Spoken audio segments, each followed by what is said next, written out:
Did you just see that? Wow. I can't believe they just did that. That was stupid. What a monster.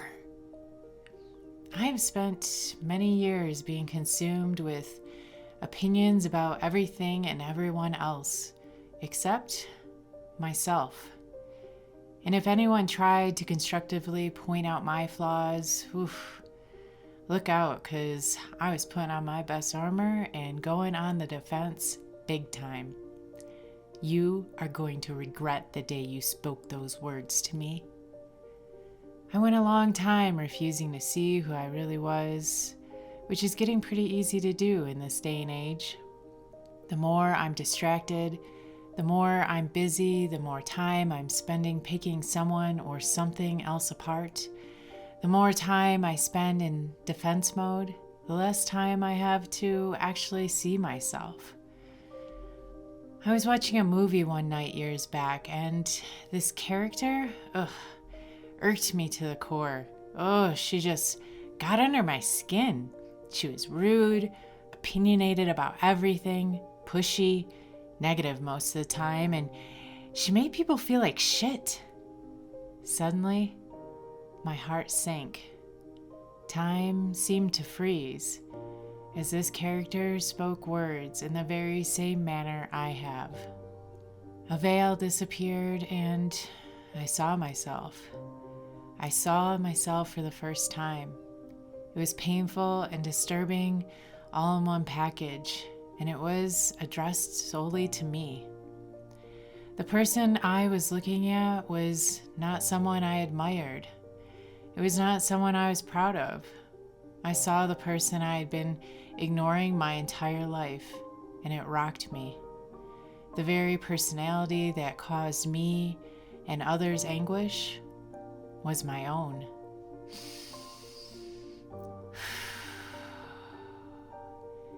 That was an eye-opener.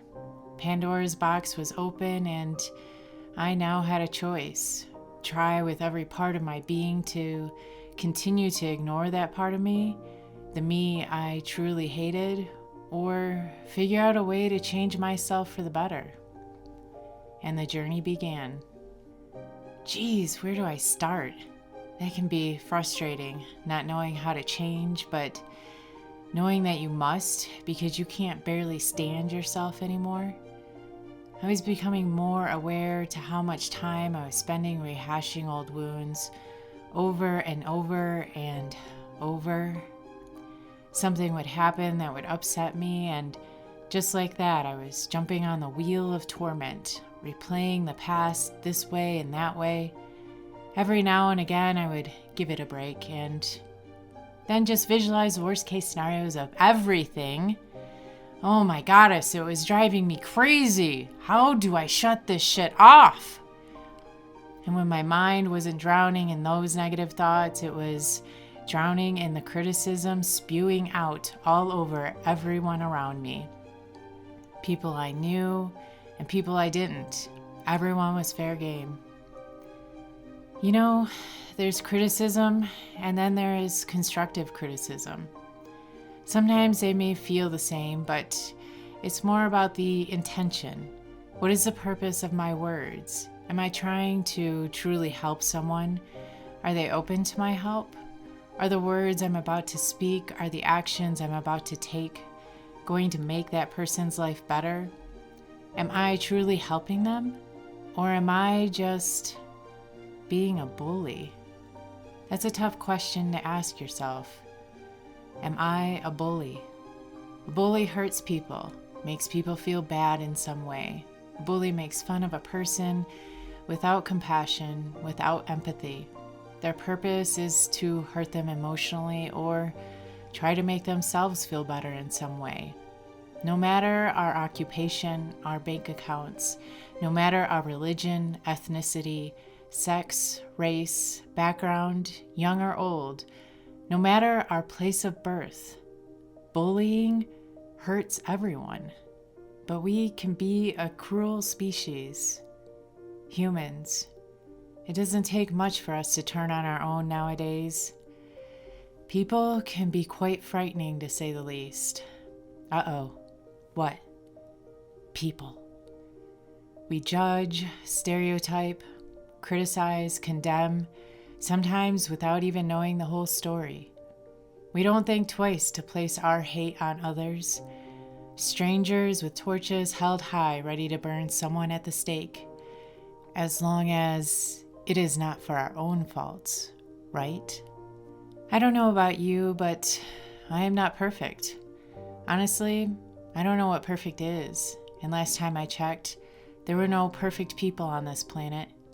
So why am I so critical of others, and yet so passive with my own mirror? I don't know. Why look at my imperfections, my flaws, my mistakes, and the things I don't like about myself when I can focus on yours? I shouldn't have to change, right? But what if I did want to change?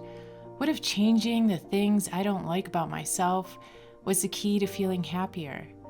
But the only way to get that key was to stop focusing on everyone else's flaws and mistakes and to start looking at myself. That's not an easy task to do, trust me. Consciously watching myself, trying to remember to stop and think about what I'm about to say and do before I just let words and actions drop like an avalanche, taking out everyone in its path. Trying to train my emotions how to drive without sailing off the cliff. And then I have to ask myself questions? This sucks. But what sucks worse is knowing who I am, an opinionated, overbearing, negative person who makes people feel like shit. Yeah, that is worse.